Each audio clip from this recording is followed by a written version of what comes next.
Et maintenant, ouvrons la parenthèse du cinéma, celle des affiches fraîchement collées, des fauteuils de velours, des salles obscures où l'on va tout simplement se faire une toile. Cette semaine encore, les écrans accueillent de nouveaux visages, de nouveaux récits, tandis que d'autres films déjà bien installés continuent de séduire le public au box-office. Voyons d'abord quelles sont les sorties marquantes de la semaine. Parmi les nouveautés, on retiendra d'abord Fait comme Fairbanks, le film de Maurice Dugoson, porté par Patrick Devers et Miu Miu, une œuvre dans l'air du temps, sensible, nerveuse, avec deux visages qui comptent désormais parmi les plus marquants du cinéma français de cette décennie. Qu'est-ce qu'il voulait dire avec Marie Pickford et puis Fairbanks?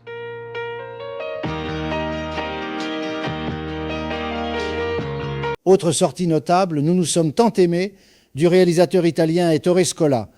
Une fresque à la fois intime et ample, portée par Nino Manfredi et Vittorio Gassman, qui vient rappeler que le cinéma italien sait décidément mêler émotion, intelligence et mémoire avec un rare bonheur.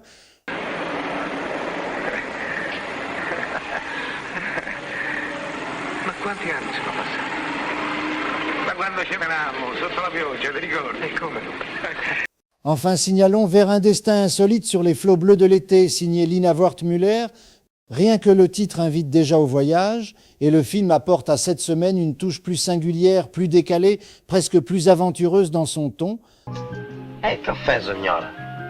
Grazie, no. Il caffè me lo fate fresco, vero? Ah, che meraviglia. Cominciamo subito a fare gli stramiccioni meridionali, vero?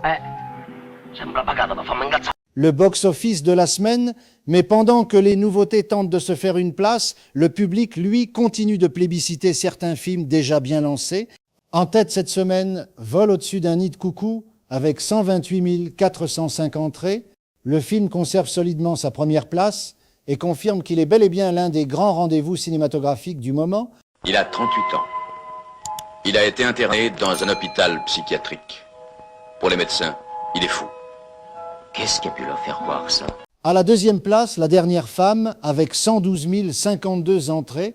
Une très belle progression pour ce film qui gagne 4 places et s'impose cette semaine comme la montée la plus remarquable du classement. Et à la troisième place, L'année sainte, avec 111 840 entrées. Le film reste stable, bien accroché au podium, preuve qu'il conserve encore un public fidèle. Petit bonus cinéphile, et pour les amateurs de grands frissons, notons que Les Dents de la Mer poursuivent encore leur parcours en salle. Le requin recule un peu cette semaine, certes, mais il continue de rôder dans les classements et sans doute aussi dans l'imagination des spectateurs. Vous criez requin et c'est la panique pour la fête nationale. Est-il vrai que la plupart des gens attaqués par des requins le sont dans 1 mètre d'eau à environ 3 mètres de la plage? C'est exact. Voilà pour le cinéma de cette semaine, entre nouveautés prometteuses et succès déjà bien installés dans les salles obscures.